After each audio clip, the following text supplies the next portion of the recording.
A trágica Constituição de 88. Se você veio até esse vídeo por conta desse título, tenho certeza que ou você não é fã da Constituição ou está muito preocupado com os rumos que o Brasil está tomando. De qualquer forma, eu lhe peço, curta o nosso vídeo, aperte o sininho, não deixe de se inscrever no nosso canal, siga-nos nas redes sociais. Nós só fazemos esse conteúdo de qualidade pensando em vocês. Não ganhamos nada por isso. O Convergência S está só começando.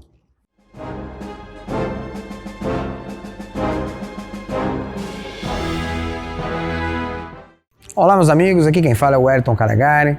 Vamos lá. Constituição Brasileira de 1824, outorgada por Dom Pedro I. Constituição Republicana de 1891, Assembleia Constituinte. Constituição de 1934, Assembleia Constituinte. Constituição de 37, Estado Novo.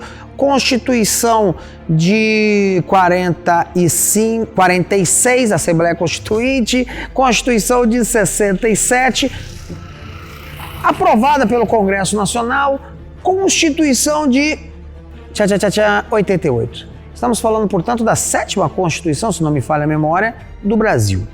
E essa é uma Constituição, a Constituição vigente, que vem sendo desrespeitada, lambuzada e tudo mais. Mas vamos entender por que essa Constituição ela é tão problemática. Bom, a Constituição de 88 ela surgiu num momento de transição do regime militar para o regime civil. Na verdade, já tinha passado até o regime militar. O regime militar brasileiro, que governou entre 1964 e 1985, ele praticamente colapsou nos anos 80 com a crise econômica brutal que o Brasil vivia. Uma crise marcada pela hiperinflação, que chegou a mais de 1000% ao ano, pela dívida externa explosiva e pela emergência forte de movimentos de contestação de esquerda, movimentos profundamente radicados no movimento estudantil, na grande imprensa brasileira, em setores na intelectualidade brasileira. Os partidos de oposição, o PMDB era o maior partido, e embora tivesse um viés patrimonialístico, também tinha uma pegada esquerdista. Você tinha o PT que estava emergindo junto com as pastorais da Igreja Católica e o movimento sindical, enfim. Em 1985, José Sarney toma posse da presidência da República, não por ter sido eleito, nem ao menos de forma indireta. Na verdade, o eleito foi Tancredo Neves, pelo colégio eleitoral, como dizia a antiga Constituição. Mas Tancredo Neves teve uma pancreatite, acabou falecendo, e José Sarney, um membro claro do establishment patrimonialístico brasileiro, chegou ao poder. E aí é importante nós entendermos porque o que vai acontecer? Os militares, eles não apenas deixaram o poder para os civis, eles literalmente saíram, foram embora, abandonaram tudo. E abandonaram nas mãos de quem? Da direita e da esquerda, da direita. Bom, a direita já não existia. A liderança política de direita, e quando eu falo direita, eu estou falando de líderes conservadores, defensores da família, da realidade política, dos valores cristãos, enfim, das tradições. Esse tipo de liderança desapareceu durante o regime militar porque os militares, fiéis à tecnocracia, ao positivismo, não confiavam em políticos. Então eles de tudo fizeram para amputar os líderes políticos civis. Então não existia mais liderança política de direita no Brasil. Tanto conservadores como liberais, defensores do Estado mínimo, não tinha. Então quem tinha? Havia, durante o regime militar, um tipo de político que os militares gostavam, que era aquele político que obedecia a ordens, um capacho. Típico da política, da história política brasileira. Aquilo que hoje nós chamamos de centrão, de fisiologismo e tal, eram aqueles políticos pau para toda obra. Tipo assim, faça o que você manda desde que você me dê verbas, me dê cargos. Essa patota de políticos civis, gente como Antônio Carlos Magalhães, Jorge Bornhausen, pessoas que se aglutinavam no Arena, a Aliança Renovadora Nacional, que muitos tolos acham que era um partido de direita. Não, o Arena era simplesmente um partido patrimonialístico que obedecia ao regime militar. Obviamente que ele defendia os princípios que acabavam hoje sendo vistos como de direita, mas não tinha ali pessoas com ideal direitista. Eram políticos, em sua maioria, velhacos, alguns bons, outros nem tanto, enfim. Essa era a massa de políticos desse centrão que os militares deixaram. Inclusive Sarney era um típico representante disso. Quem era o Sarney? O príncipe do Maranhão. É o senhor do Maranhão, senador da República, que vendo a mudança de ventos pulou para o lado do PMDB. Ponto. E o PMDB? O PMDB, por sua vez, tinha um grupo de políticos também patrimonialísticos, mas em sua maior parte era formado por políticos social-democratas, gente como Fernando Henrique Cardoso, Franco Montoro, pessoas, alguns líderes vindos da oposição permitida ao regime militar. Tinha alguns líderes mais radicais mesmo, de extrema esquerda, como Miguel Arraes, que foi eleito deputado federal pelo PMDB em 82. Então, e o que mais tinha no PMDB? Advogados, muitos advogados, juristas, comprometidos com uma determinada visão de mundo. Que visão? A visão do direito garantista, a visão do direito ativista. Como assim? Garantista no sentido de garantir toda e qualquer liberdade. Vamos acabar, vamos impedir de qualquer forma o autoritarismo voltar no Brasil. Não teremos mais hoje. Mas isso é bom, Calegari. É bom desde que isso não se refira à repressão ao crime. Precisamos de garantias individuais tão grandes que se torna inviável reprimir a criminalidade. E outra, seremos ativistas. Como assim? Ora, a classe política ela é incompetente, então cabe ao direito interpretar as leis.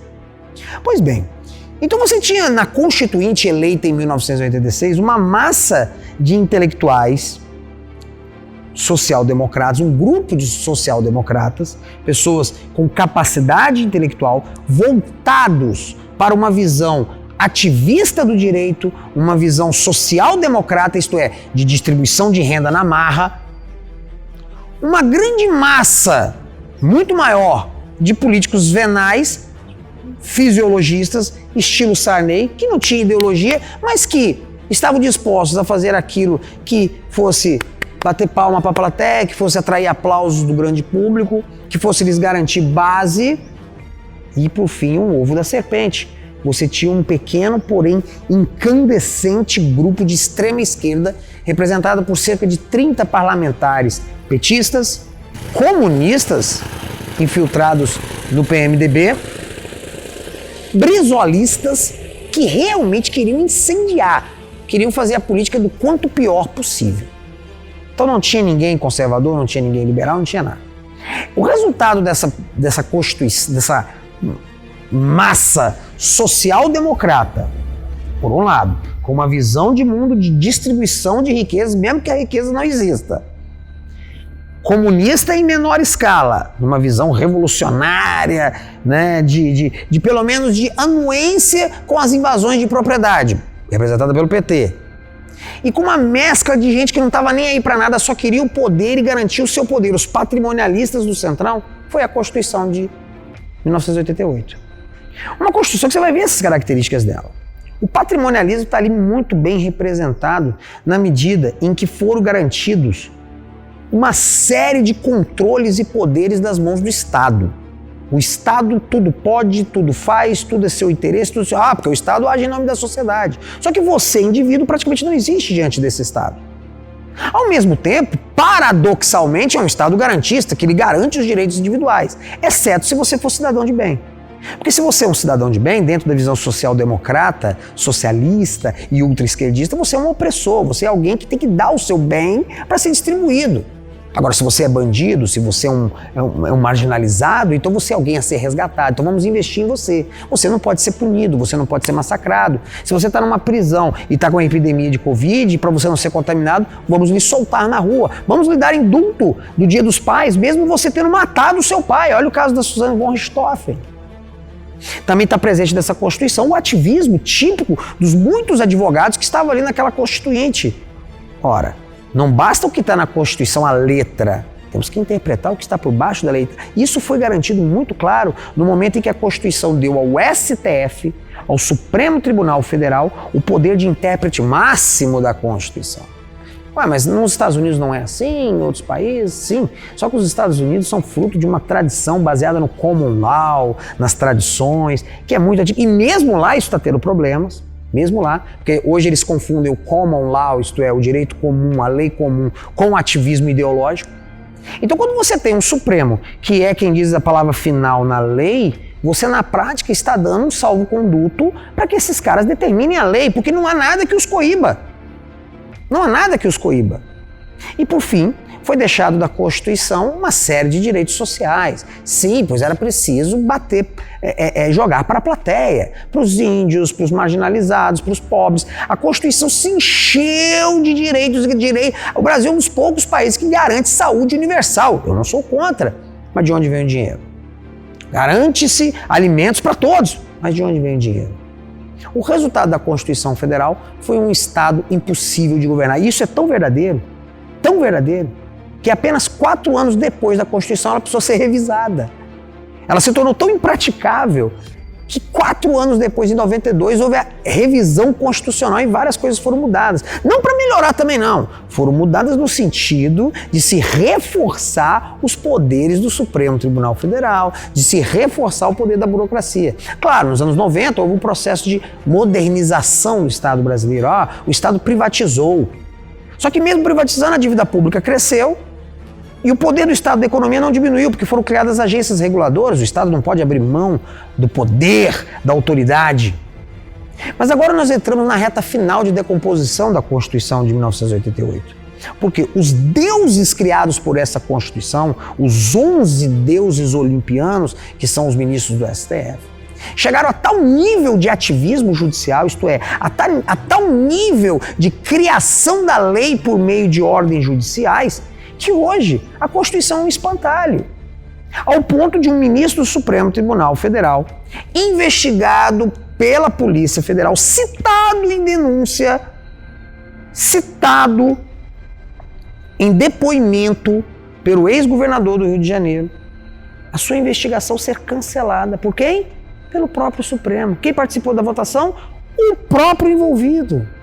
Sem a menor moralidade. E agora, os resultados disso começam a aparecer. Recentemente, o ministro Marco Aurélio disse que o Exército Brasileiro se desmoralizou quando o alto comando se recusou a punir o general Pazuello, que participou de uma manifestação política contra o regimento interno do Exército. Pô, se o próprio STF não cumpre a Constituição que ele diz guardar, vamos esperar que as outras autoridades cumpram qualquer coisa? Então eu não tenho dúvidas, nós estamos já num processo de decomposição dessa Constituição. O que virá em seguida é difícil saber. Nós corremos o risco de viver um processo que levará a uma Constituição ainda pior, que é o que está acontecendo no Chile hoje, em que criaram um parlamento com paridade. Obrigatoriamente, homens e mulheres têm que ter a mesma quantidade, independente do voto popular. É a usurpação do princípio da democracia, do um homem, uma mulher, um voto. Ou, quem sabe, se nós voltarmos às origens da nossa civilização, que forma a cultura brasileira também, quem sabe podemos fazer um trabalho de resgate e construir uma Constituição que seja minimamente condizente com os valores tradicionais da cultura e da identidade brasileira. Aqui quem fala é o Wellington Calegari, no Convergência ES.